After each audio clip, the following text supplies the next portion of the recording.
impresionante, un rechazo a las leyes de Dios impresionante, donde nos damos cuenta, ¿verdad?, que al final de todo este caos surgirá el personaje que la Biblia llama como el anticristo.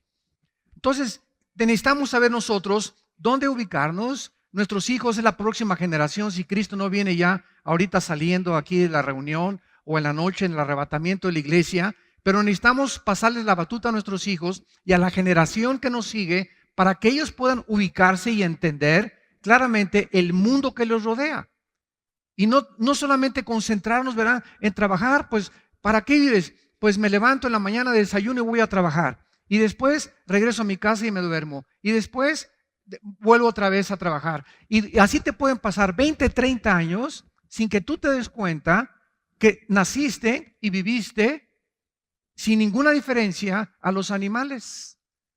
La vaca se levanta y come y duerme. El caballo se levanta, come y duerme. Y la Biblia nos dice en los Salmos que muchas veces los seres humanos somos como los animales en la forma que vivimos porque no tomamos en cuenta a Dios en nuestro matrimonio, en nuestra familia, con nuestros hijos, en nuestro noviazgo, en el Estado, en la sociedad, en el trabajo. Entonces tenemos un propósito mucho más grande. Es importante trabajar, claro, pero cuando tú le pones a Dios y le das un lugar especial en tu vida, Él te va a iluminar para que tú comprendas que hay algo mucho más que eso, que es la comprensión de aquello que trasciende y que es posible que tú puedas en tu trabajo tener paz, en tu matrimonio tener paz, en tu familia tener paz y entender claramente lo que podemos heredarles a nuestros hijos, que no siempre es, desgraciadamente, una herencia económica. A Cristo le hicieron 3 preguntas en Mateo 24, versículo 3. Estando él sentado en el monte de los olivos, los discípulos se le acercaron aparte diciendo: dinos, número 1, ¿cuándo serán estas cosas? Esta pregunta está relacionada con la pregunta, con la declaración anterior de Cristo, porque en aquel tiempo Herodes había vuelto a reconstruir el templo y era una maravilla impresionante, ¿verdad?, con piedras de mármol y bueno, era algo verdaderamente atractivo. Y todo el mundo se quedaba con el templo como ahora, ¿verdad? Dios no nos mandó a construir templos, nos mandó a ser discípulos y a ganar almas para Cristo. Entonces, qué bueno, ¿verdad?, que el templo estaba maravilloso y con candeleros franceses y con alfombras persas y lo que tú quieras, ¿no? Y Cristo, al darse cuenta que la gente admiraba más los edificios que realmente el que debe estar dentro de nosotros, porque dicen Hechos 17, Dios ya no habita en templos hechos por manos humanas. O sea, Dios no quiere que entendamos que al reunirnos bajo un edificio es el templo somos nosotros. Esto está claramente comprendido, ¿verdad? Todos los cristianos tenemos que entender esto, el templo somos nosotros. Entonces Cristo dijo, ven, este templo va a ser destruido en 3 días. Y entonces ellos lo asimilaron como si fuera algo físico, pero estaba hablando de su muerte y resurrección. Entonces, ¿cuándo serán estas cosas? O sea, cuando el templo, dice la Biblia en el versículo 2, que iba a ser derribado, esto se cumplió en el año 70, después de Cristo, cuando el general Tito, hijo del emperador romano Vespasiano, llegó a Jerusalén y arrasó y no dejó piedra sobre piedra en Jerusalén.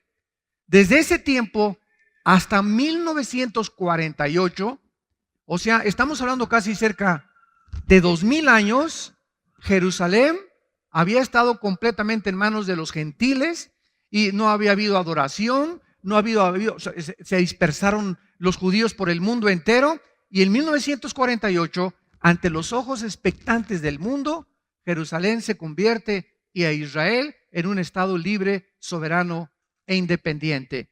Entonces, esta pregunta se cumplió en el año 70 después de Cristo. Ahora, estas 2 preguntas que quedan las contesta Cristo en 3 evangelios: en Marcos 13, en Mateo 24 y en Lucas 21.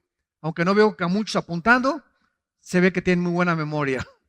Marcos 13, Mateo 24 y Lucas 21 se encuentra las señales de los últimos tiempos en estos 3 evangelios. Y las 2 preguntas que nos quedan es la siguiente: ¿qué señal habrá de tu venida, de su aparición física? Y esto lo contesta en el versículo 29. Inmediatamente después de la tribulación. Es cuando Cristo viene en su segunda venida. Y dice Cristo, las señales son: el sol se oscurecerá, la luna no dará su resplandor, y las estrellas caerán del cielo, y las potencias de los cielos serán conmovidas. Entonces aparecerá la señal del Hijo del Hombre en el cielo, y entonces lamentarán todas las tribus de la tierra, y verán al Hijo del Hombre viniendo sobre las nubes del cielo con gran poder y con gran gloria. Notemos algo: en el arrebatamiento de la iglesia, que está en primera de Tesalonicenses 4, del 13 al 17, Cristo no toca los pies en la tierra. El arrebatamiento de la iglesia, Cristo queda en el cielo y nos saca de nuestros cuerpos. En una fracción de ojos, en cualquier momento, millones de personas vamos a desaparecer del mundo. Y toda la gente se va a comenzar a preguntar, ¿qué fue lo que pasó? La respuesta será: se los llevaron los ovnis, los extraterrestres vinieron por ellos.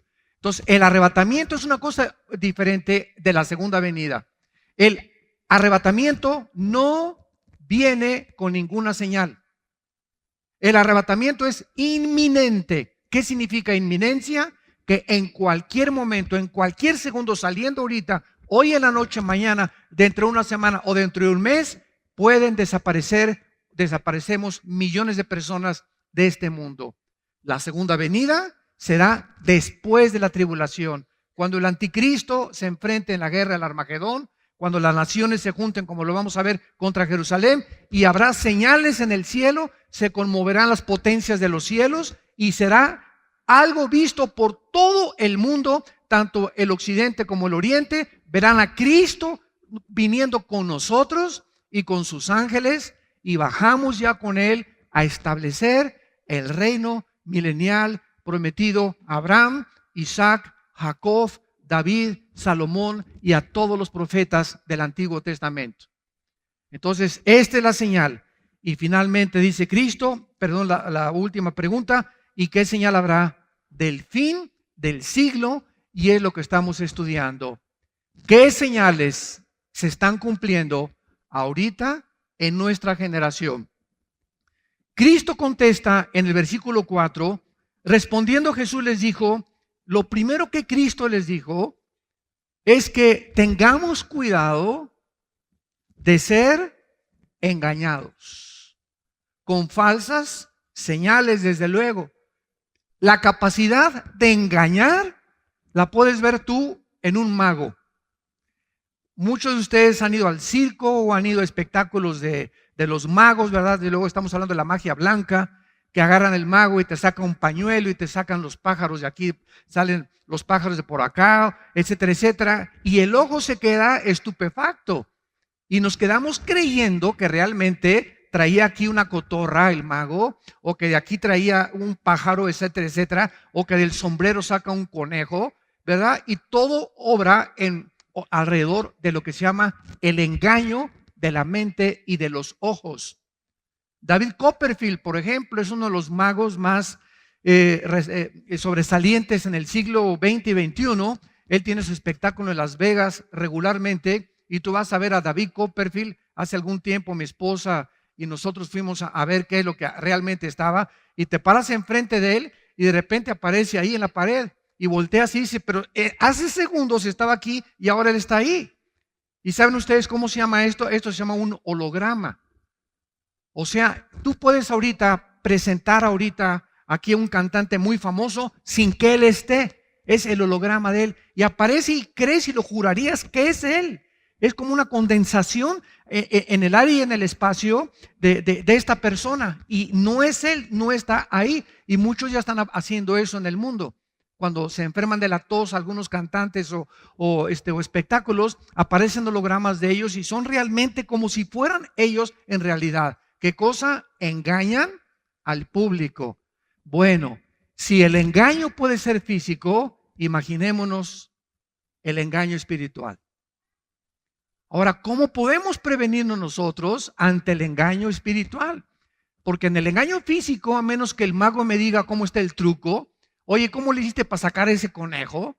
¿O cómo le hiciste para que te metieran una caja y te metieran espadas y parece que lo atraviesan y sale la muchacha de la caja como si no le hubieran hecho absolutamente nada? Hasta que no nos los explique el mago, no podemos detectar el truco, aunque sabemos que es un truco, desde luego, no podía ser real, ¿verdad?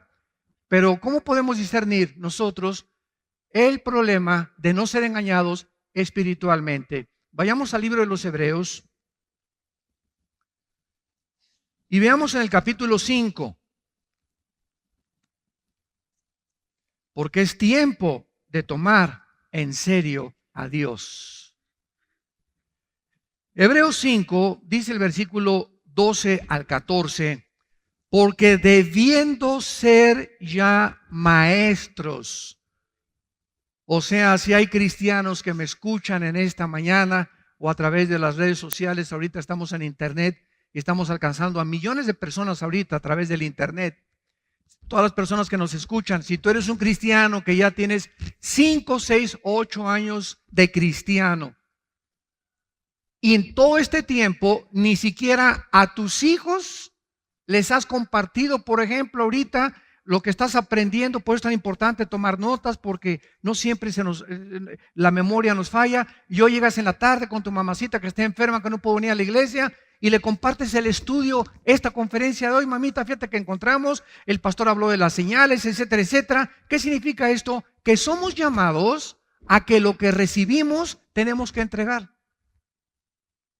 ¿A quién le compartes los estudios, por ejemplo, del ITI? Muchos de ustedes están inscritos en el Instituto Teológico Internacional que impartimos nosotros. Mi hermano Alejandro es el director. Tenemos más de 2,000 alumnos también por internet del ITI. Pero cuando tú vas a estudiar el ITI y nomás recibes y engordas y engordas y engordas, y ya sabes soteriología, ya sabes escatología, y ya sabes esto, y ya sabes aquello, pero ese conocimiento, ¿a quién tú se lo estás transmitiendo? ¿Alguna hija? ¿Algún hijo? ¿En tu trabajo? ¿En la hora de lunch en el trabajo? ¿A quién? Debiendo ser ya maestros, entendamos esto. Dios espera que lo que recibimos nos convierta en maestros, o sea, en personas que enseñan a otros y transmitan a otros el conocimiento de Dios. Esto es muy importante que tú lo entiendas y lo tomes en serio. Y es una ley inexorable espiritual. Lo que no entregamos, lo que no entregamos, no lo podemos recibir tampoco. Acuérdense el cuento del ranchero. Oye, vieja, se levanta el ranchero. ¿Qué pasó, mi viejo? Pues aquí no hay nada de sandías que han crecido en el campo. Y le dice la señora, ¿verdad? Pues ¿y qué has sembrado, Chole? ¿Tú cuándo te pusiste a sembrar semillas tú? Tú nunca has sembrado semillas de sandías. Si no has sembrado semillas de sandías, ¿cómo estás esperando que crezcan sandías? Ah, pues sí es cierto, ¿verdad? Está bueno, vieja. Y así hay muchos de ustedes. Ay, pues no tengo para la colegiatura de mis hijos, y no tengo para esto, y no tengo para aquello, y me está fallando la memoria. Oye, es que, ¿cómo puedes tú recoger lo que no has sembrado? ¿Cómo esperas tú que puedas recoger y que puedas progresar en la vida si no siembras?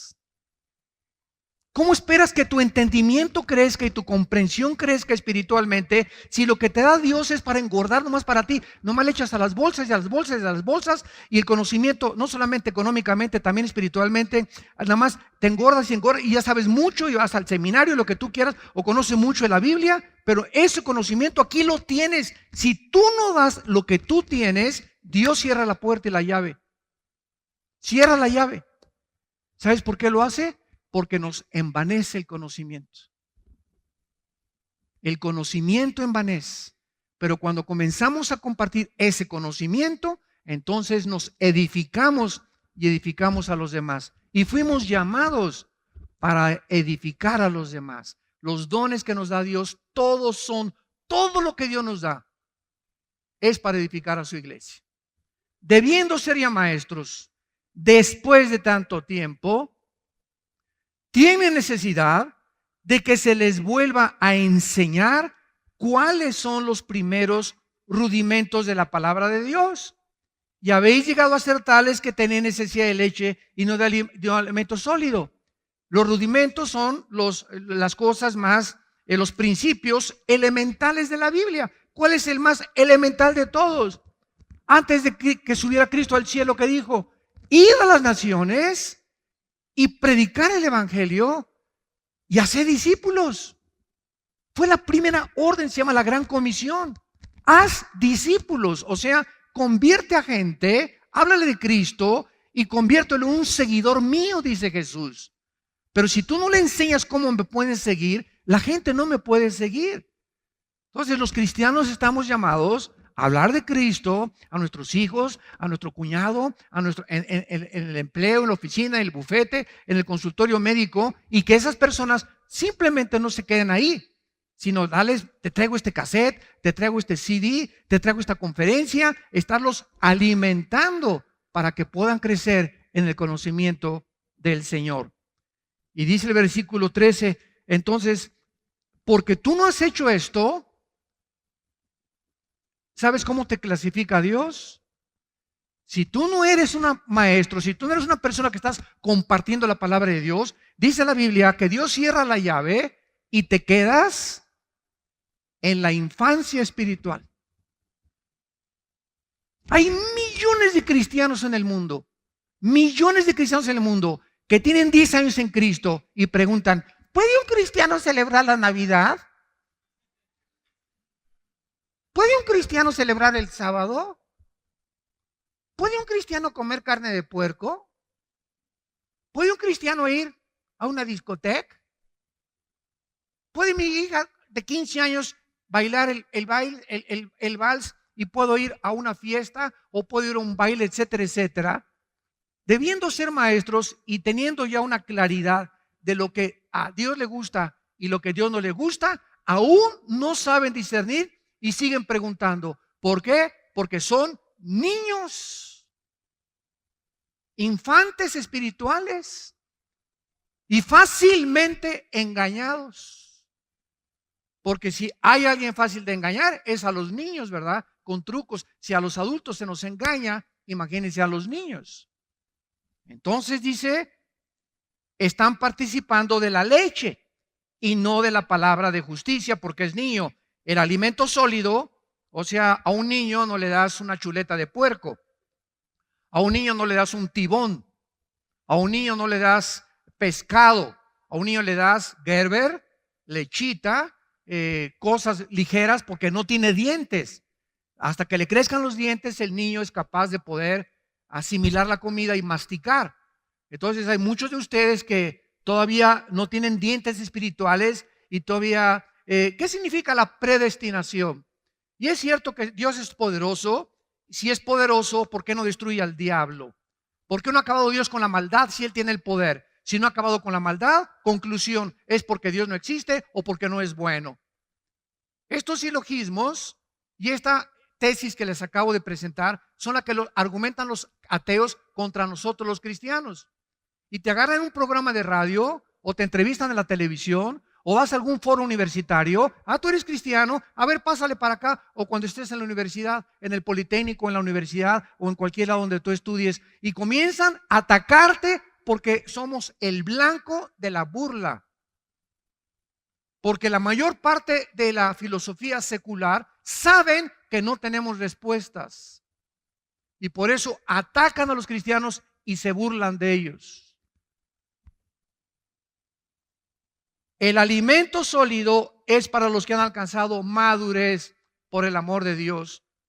José, María y el burrito que los acompaña. Para los cristianos que han madurado, ¿cómo se madura? Compartiendo la palabra.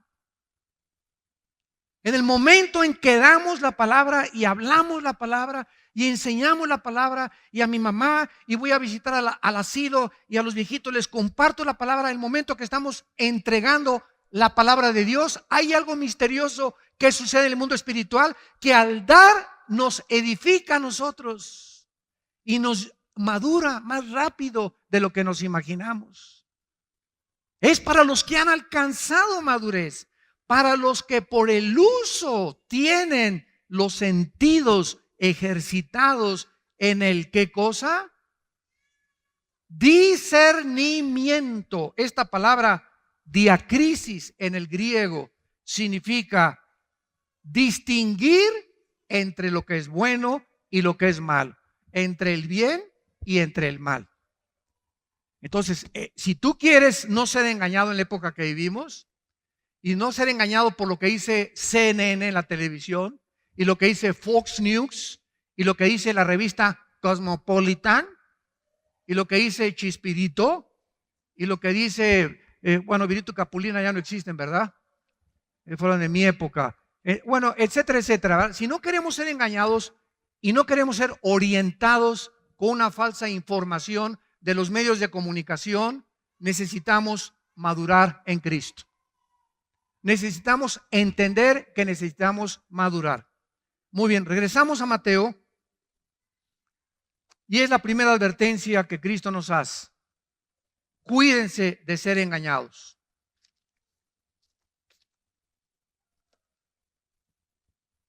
Me voy a detener un poco más aquí porque siento compartirlo.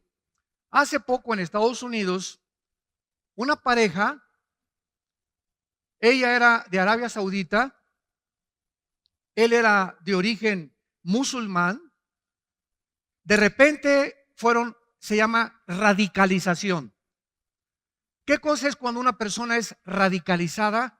Cuando es adoctrinado o endoctrinado hacia una ideología y te convierten de repente en un creyente o en un ateo.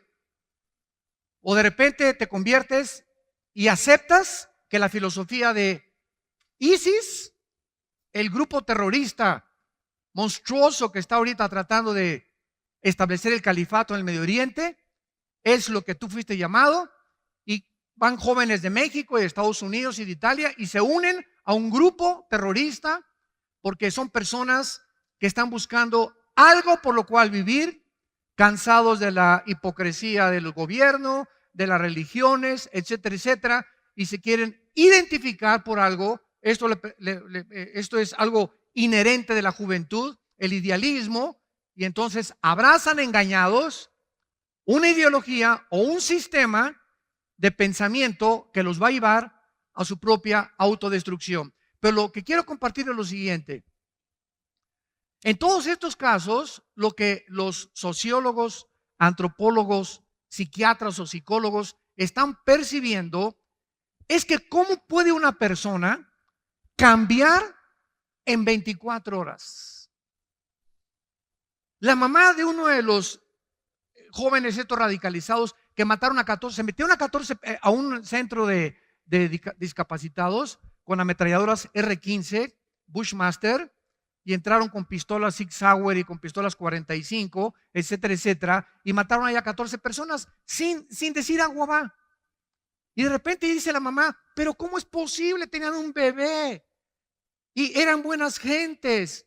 ¿Cómo es posible que esta persona pueda cambiar de repente? Y es algo que tenemos que entender claramente. Es increíble cómo un hijo tuyo puede llegar a ser algo de lo cual tú nunca te imaginaste. Y tú dices, pero si tenía cara de San Clodomiro, mi hijo. Mi hija se parecía a Santa Rita de Casia.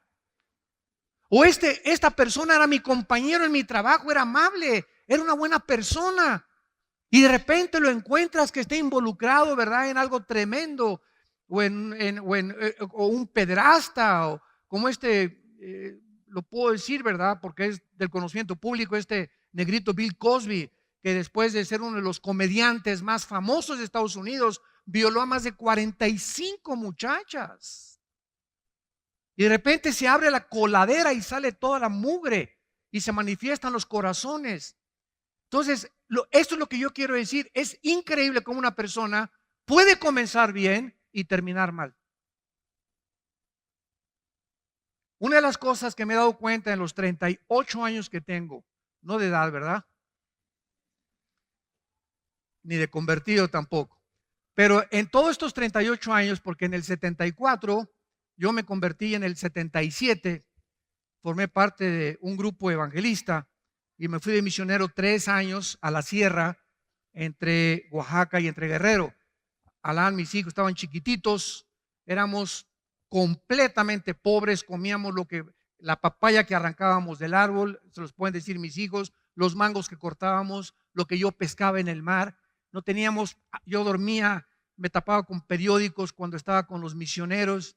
Tuve 3 años así, mi cojín era un ladrillo, me enseñaron a que lo forrara con periódicos y ahí descansaba. Yo conozco qué es lo que es carecer completamente, lo que es ser pobre, que ni con flex tengas para comer. Así comenzamos el ministerio nosotros. No como estamos ya ahorita, que Dios ha podido empujarnos un poco más y más, pero comenzamos desde abajo completamente. Y en todo este tiempo que llevo predicando en las naciones el Evangelio de Cristo, me he encontrado con buenos predicadores, con buenos misioneros, y regreso a un país y me dicen, ¿se acuerda usted de ese pastor o se acuerda usted de esa persona? Claro que sí me acuerdo. Pues hermanos, fíjese que cayó. ¿Cómo que cayó? Sí, como decía hace muchos años el famoso clavadista y uno de los primeros que ganaron medallas de oro en las Olimpiadas, Joaquín Capilla.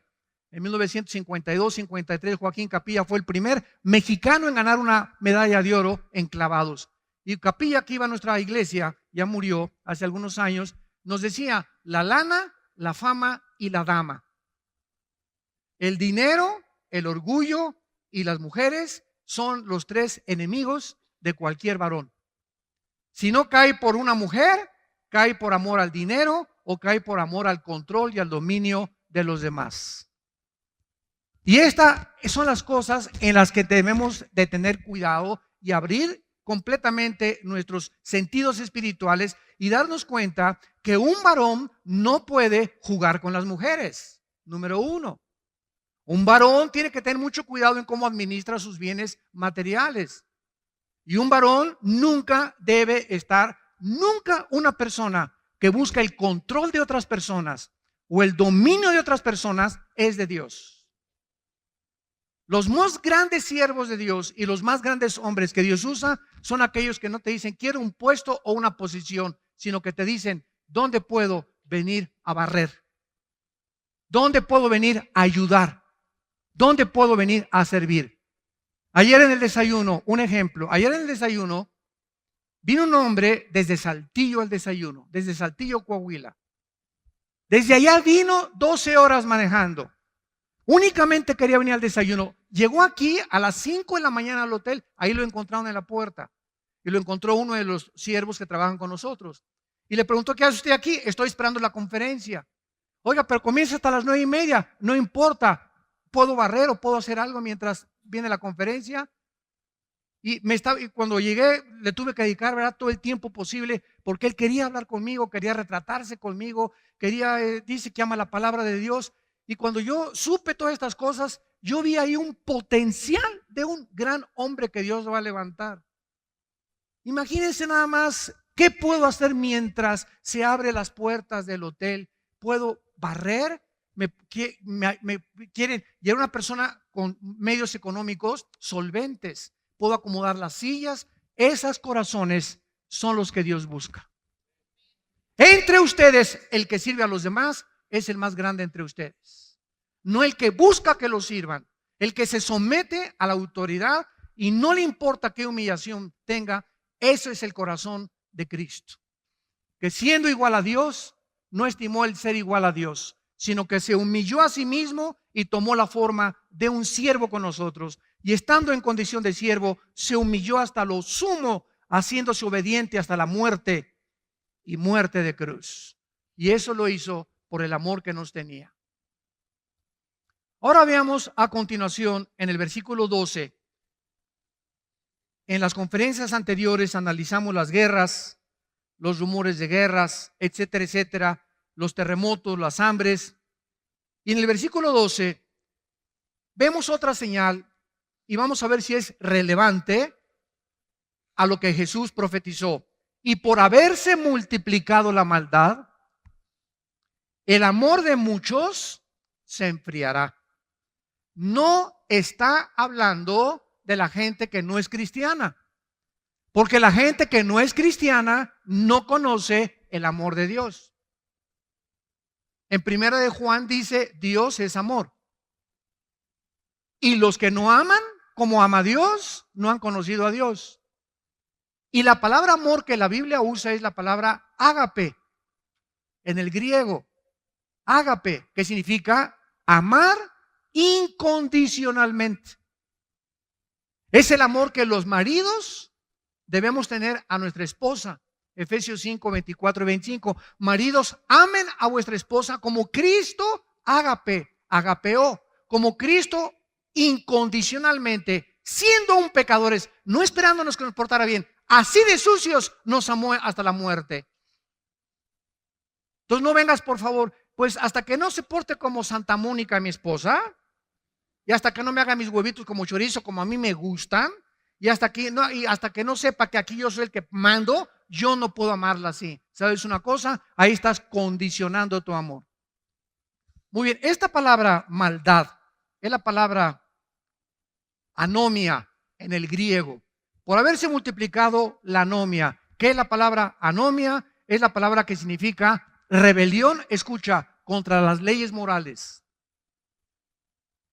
Vamos a hacer un panorama rápido para que nos demos cuenta de qué forma la maldad o la rebelión contra las leyes. ¿Quién pone las leyes morales? Dios, ¿verdad? Nadie puede legislar la moral más que Dios. Los nazis legislaron su moral y para ellos no era, ¿verdad?, asesinar, era eliminar por causa del Estado. La ideología comunista, cuando estuvo vigente la Unión de Repúblicas Socialistas Soviéticas, le quitaron la palabra robar y le pusieron expropiar. Ya se oye menos feo, ¿verdad? Y así vemos cómo nosotros, ¿verdad?, a través del tiempo, los seres humanos vamos barnizando, pintando el pecado. Entonces, cuando vemos que Dios nos advierte de que vendrá una rebelión contra las leyes morales, nos damos cuenta que esta revolución moral tuvo su inicio principalmente, síganme con mucho cuidado, en la década de los 60.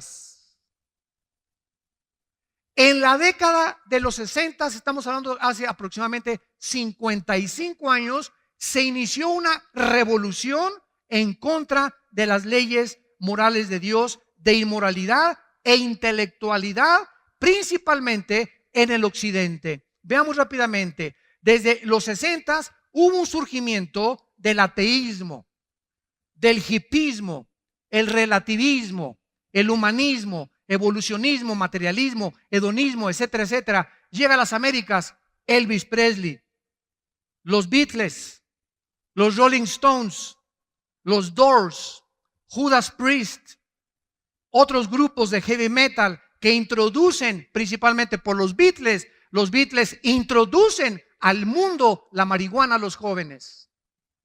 Cuando John Lennon se va a la India con el Maharaji, Tachi, Kachi, Mamakarachi, y desde allá regresan a Inglaterra con un churrote así, ¿verdad? Y presta para andar iguales. Y comienzan a poner de moda esa presta para andar iguales. Y en los 60, yo me acuerdo en los 60, sí, yo no tenía un solo amigo en los 60, uno solo que no se las tronara. Y no estoy hablando de personas de baja calidad o pobres, de personas de media clase alta y personas pudientes y profesionistas. Increíble. Ahorita vea Colorado. En Denver, ustedes saben, tenemos una iglesia Día Nueva en Denver, Colorado. Hay una tienda de marihuana en Denver para vender marihuana. Y todo el mundo está marihuanándose en Denver, ¿verdad? Porque ya se permitió en Colorado el uso y el consumo de la marihuana. Bueno, todo esto comienza en los 60 y en los 60 se introduce la marihuana, el LSD, que es la dietilamida de ácido lisérgico, ustedes escuchen, bueno, mejor no lo escuchen, pero la canción de los Beatles, ¿verdad? The Yellow Submarine, el hielo submarino, LSD, y Lucy in the Sky with Diamonds, Lucía en el cielo con diamantes, es LSD. Y John Lennon hizo esa canción en un viaje, en un pasosontote que se dio con este ácido lisérgico, el LSD. Entonces ahí es cuando entra y todo el mundo comenzó a hacer viajes alucinantes, marihuana, cocaína, hashish, éxtasis.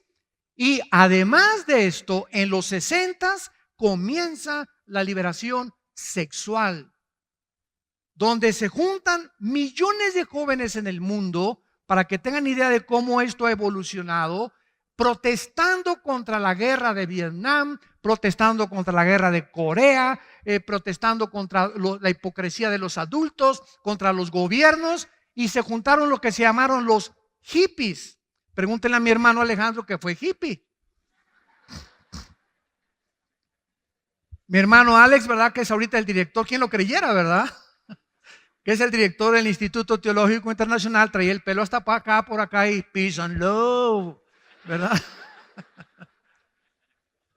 Y era la época, los 60s, o sea, así andábamos casi el 90% de los jóvenes con el pelo largo, no queríamos trabajar, protestando, y comenzaron a hacerse comunidades para vivir 3 hombres con 5 mujeres, o 10 mujeres con 4 hombres, o al revés. Y en los 60s comenzaron a nacer millones de seres humanos sin un papá o sin una mamá, o por lo menos no sabían quién era el papá ni quién era la mamá. La revolución sexual de los hippies. Ahora, aunado a esto, para que vean cómo el mundo ha comenzado a sumergirse en un caos completamente moral y filosófico, aunado a esto, surge Jean-Paul Sartre, el ateo del existencialismo francés, Jean-Paul Sartre, y escribe el libro La náusea y el muro. Y este hombre, Sartre, comienza a invadir. El joven ya estaba moralmente degradado, la marihuana, el hashish, el LSD, etcétera, etcétera. Físicamente el diablo ya estaba destruyendo a la juventud. Ahora venía el ataque intelectual a la mente, el ateísmo francés, de Rousseau y de todos los ateos que absorbió Jean-Paul Sartre. Y Jean-Paul Sartre comienza a decir, es que el existencialismo es la ideología en la que yo no necesito más que existir. No hay ninguna diferencia entre nosotros y los animales. Sartre, como lo vamos a ver más adelante, infectado por Carlos Darwin. Porque todo el siglo XX, los filósofos del siglo XX, que fueron Sigmund Freud con la mente humana, ateo. Friedrich Nietzsche, el padre del ateísmo del siglo XX, ateo. Carlos Marx y su capitalismo, ateo. Los más grandes pensadores del siglo XX, mentes filosóficas, fueron todos ateos. Y esta filosofía atea inundó las universidades. Harvard, Princeton, Yale, que fueron fundadas por pastores. Las más grandes universidades norteamericanas fueron fundadas por pastores para preparar líderes para el ministerio. Se convierten en bastiones del evolucionismo, del materialismo y del ateísmo. Infectados porque cuando te dicen que venimos de los animales y que no hay diferencia entre nosotros y los animales, dile a tu maestro que a quién se parece su abuelita. Y yo tengo la foto de mi abuelita y se parece a mi bisabuelita, tatarabuelita, etcétera, etcétera. Y tenemos, disculpe maestro, tenemos 6,000 años de historia, querido maestro universitario. Y en 6,000 años de historia, nadie se ha parecido a los changos de mi generación. Y jamás se ha encontrado en 6,000 años de historia una mutación entre una especie y otra especie. Una sola mutación no se ha encontrado de una especie de los perros caninos que se vuelvan felinos, o del ganado vacuno que se vuelva ganado porcino. Nunca jamás ha sucedido esto. Entonces, todo esto aunado a lo que los jóvenes estaban viviendo, viene Jean-Paul Sartre, luego viene Bertrand Russell, y escribe un libro en los 50, ¿por qué no soy cristiano? Háganme el favor nada más. Inunda las universidades de todos lados. Luego viene en Italia Giovanni Papini. Yo me acuerdo que ese libro de Giovanni Papini lo usaba yo para perseguir a los cristianos. Porque los argumentos que esgrimía Papini eran casi imbatibles por mentes que no estuvieran desarrolladas en la filosofía cristiana. Papini, por ejemplo, decía: Dios te manda a amar a todo el mundo, ¿verdad? Sí. Y Dios no odia a nadie, ¿verdad? No. Entonces, ¿por qué no perdona al diablo? Decimos en mi rancho: échate ese trompo a la uña. Y te quedas así, ¿no? Y te agarras un cristiano. Dios es fuerte, sí. Poderoso, sí. ¿Podría Dios crear una piedra lo suficientemente grande que no la pudiera cargar? Y cosas de esas. Dios es bueno, ¿verdad? Sí. Entonces, ¿por qué crió al diablo si es bueno? Dios es bueno, sí, ¿verdad? Entonces, ¿por qué permite que haya maldad y que mueran niños y que violen niños y que eso y el otro? Si Dios es bueno, ¿por qué permite estas cosas? ¿Y qué respondes tú? Y no hay respuestas dentro del nivel intelectual en que nos encontramos hasta que venimos a su palabra, donde sus pensamientos son revelados a nuestra mente finita y donde a través de su revelación podemos dar respuestas al mundo. Y esta es una de las razones por las cuales hace algún tiempo yo escribí el libro, lo pueden conseguir, Dios y la existencia del mal. Que se llaman teodiceas, respuestas a los ateos que no puede nadie contestarle sus preguntas con preguntas que pueden ser contestadas únicamente con el conocimiento de Dios. Porque lo incomprensible, solo lo comprensible lo puede asimilar de una mente incomprensible. Y aunado a todo esto, vienen los hippies con las filosofías orientales. Viene el peace and love de los hippies, vienen los maharashis, vienen los gurús. Los gurús son todos los maestros que guiaron a los Beatles allá en la India. Llegan a Estados Unidos y el maharashi, que fue el que indujo a los Beatles a fumar marihuana, al llegar a Los Ángeles, dice: Dios viene llegando y desembarcando en Los Ángeles. Aunado a esto, viene el misticismo y la visualización. ¿Qué es el misticismo? Es tratar de meter todo en algo místico. Písanlo con el churrote de mota, ¿verdad? Y yo nada más místico, ¿verdad? Yo visualizo, yo no quiero hacer nada, yo quiero paz. Yo nada más quiero hacer el amor, ¿verdad? No meterme con nadie, ni trabajar ni nadie. Y el misticismo entra a las personas, comienza una rebelión contra el coeficiente intelectual que Dios nos ha dado. Y el misticismo entra a la iglesia por el amor de Dios. Todas estas corrientes tienen como objetivo final la iglesia de Jesucristo. Y ahora, desde los 70s en los 80s, comienzo a recibir, y muchos de ustedes, cartas donde me dicen que me venden un pañuelo ungido con Jerusalén. Donde me venden aceite ungido, agua ungida, donde me venden trapos ungidos, que porque si lo pongo junto a la almohada, el dolor de cabeza se me va a ir. Y viene un misticismo que entra a la iglesia cristiana y los cristianos comprando y mandando: sí, mándeme el trapo ungido, mande la botellita ungida, mándeme aquello. Y brincamos del naturalismo y de la fe cristiana a la brujería. Porque eso es brujería pura, 100%. Trasladar la fe en una persona. Nuestra fe no está basada en objetos, ni en un trapo, ni en una sanidad. Nuestra fe está basada en el autor y consumador, que es Jesucristo. Cualquier que diga: es que tengo fe para comprar esto, o tengo fe para viajar, y no esté basado en Jesucristo o en sus palabras, no es fe. Es misticismo, es una esperanza vulgar nada más.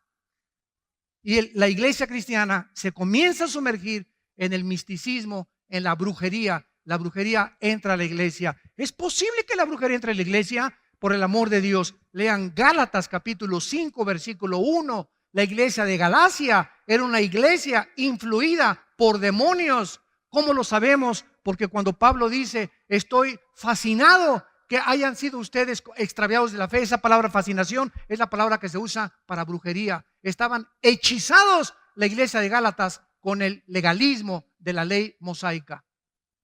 Claro que tenemos todavía vulnerabilidad a los ataques de Satanás. Por eso no podemos ser engañados. Y millones ahorita de iglesias en el mundo entero, cada vez que regreso a mi casa, regreso con una tristeza que me invade como no se imaginan.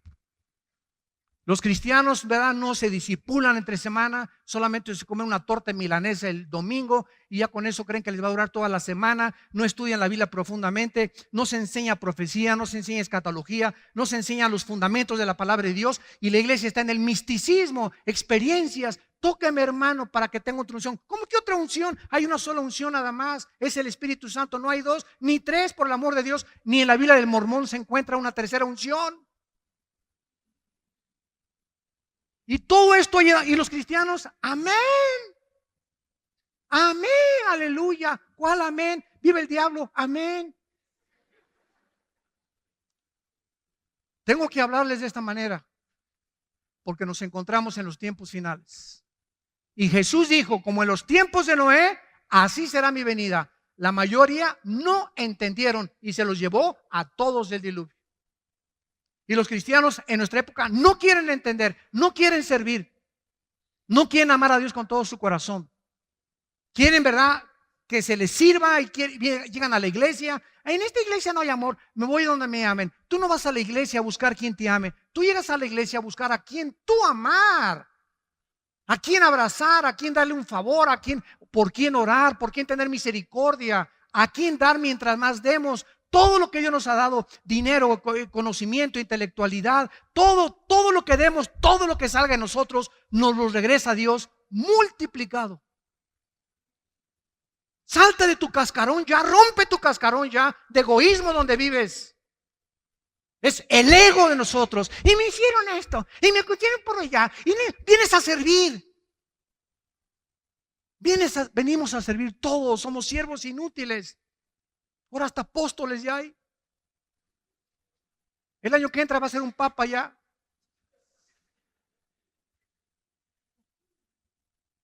Ya algunos se llaman arcángeles. Y le agregamos a todo esto la revolución feminista. Ahora sí, todas las vírgenes había así por haber.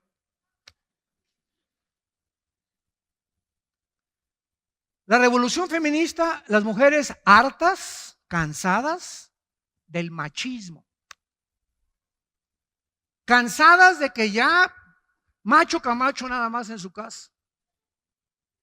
De ser tratadas mal, etcétera, etcétera. Y comienzan las mujeres, ¿verdad?, a juntarse y se forman grupos. Desgraciadamente, las que encabezaron el movimiento de la revolución feminista fueron todas lesbianas. Y actualmente en Estados Unidos, la presidenta del movimiento feminista y en Sudamérica son lesbianas. Heridas, mujeres heridas, lastimadas por algún hombre. Muchachas que a los 14 años, así lo dijo la presidenta en Estados Unidos, dijo esto en su testimonio. Y ahí viene la misericordia de nosotros. ¿Por qué soy así? A los 14 años me violó un hombre. Y esa violación fue algo traumático en mi vida que me marcó con un odio al sexo, a los hombres. Una mujer lastimada.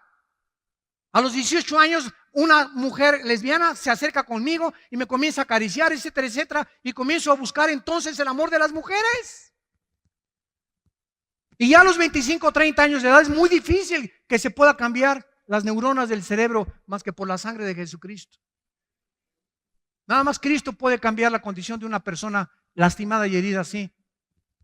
Y esta es la razón por la cual el movimiento feminista se junta mujeres lastimadas por varones, por machos camachos, vuelvo a repetir, y comienzan estas mujeres a argumentar la abolición. Se acabó el liderazgo de los hombres. Aquí en esta casa ahora la que mando soy yo, el matriarcado en la iglesia, en el hogar y en los estados. Y venimos a la Biblia y nos damos cuenta que es completamente el ataque más grande antes de que se declararan los matrimonios gays, el ataque a la familia, donde los matriarcados comienzan a funcionar en muchas casas. Y de acuerdo al doctor James Watson, que dice en Estados Unidos que el 80% de los homosexuales provienen de hogares donde las mujeres mandan y los hombres no operan su liderazgo masculino, su sacerdocio que Dios les dio. Y venimos a la Biblia y nos da la ley moral Dios. Esta es la ley moral de Dios, para meternos al camino, para orientarnos y hacernos ver qué equivocados estamos en escuchar esto y aquello. Es Dios, Jesús dijo, yo soy el camino. Si seguimos a Cristo, Él nos va a guiar y nos va a sanar. Si tú tienes esta tendencia de rechazo a los hombres y me escuchas, o si tú eres hombre y te ves en el espejo y te bajas los chones y el espejo te dice que eres macho, que eres hombre, entonces si tu mente te dice que no, que eres mujer, traes tornillos flojos. Algo está mal en tu mente que está contradiciendo tu misma naturaleza. Entiende esto. ¿Qué tienes que hacer? Oh Dios, cámbiame. Vengan a mí los que están trabajados y cargados y los haré descansar. Es Cristo la respuesta a los problemas más profundos, existenciales, mentales del ser humano. A eso murió en la cruz, para sanarnos, para darnos vida y darnos vida en abundancia. Para que entendamos que no podemos funcionar de otra manera. Cualquier otro camino, hay caminos que parecen derechos, pero su fin es camino de muerte. Y si no seguimos ese camino, estamos en un camino equivocado. Y ahí es donde viene el arrepentimiento. En 1973 se legaliza, en penúltimo lugar, el aborto en Estados Unidos. Más de 15 millones de bebés han sido muertos en los últimos 40, 50 años. La marihuana se legaliza en Colorado y en junio de este año, de los 9 jueces que ocupan el Tribunal Superior de Justicia en los Estados Unidos, 5 jueces legalizan los matrimonios gays. Como decía un abogado cristiano hace poco que escuché, si Estados Unidos es una nación democrática y ha luchado por la democracia en el mundo, ¿cómo es posible que no se haya hecho un consenso, verdad, para que la población determine, porque eso es una democracia, el pueblo gobierna, una votación para ver quiénes son los que más votamos, si estamos de acuerdo con el matrimonio gay o con no el matrimonio gay? Ahora, 5 hombres determinan y redefinen el matrimonio y la familia. 5 hombres. Nos extraña que nuestra sociedad esté al borde de la destrucción, cuando es la familia el fundamento de toda sociedad. Nos extraña que ahora los niños menores de edad se están convirtiendo en asesinos. Nos extraña que la misma naturaleza se está volviendo contra nosotros. Terremotos, tsunamis, inundaciones, huracanes, tornados, incendios forestales, sequías, lluvias del tamaño de pelotas del golf. Y volteamos, Dios, ¿por qué? ¿Cuál Dios? Somos nosotros. La moral, el pecado del ser humano que está cubriendo las sociedades, está provocando la ira de Dios. Como escribió hace 2700 años el profeta Isaías en el capítulo 24, versículos 5 y 6. Escuchen lo que hace 2700 años, para terminar, escribió este profeta acerca del final de la humanidad. Y la tierra se contaminó bajo sus moradores, porque traspasaron las leyes, falsearon el derecho. Isaías 24, 5 y 6. Quebrantaron el pacto sempiterno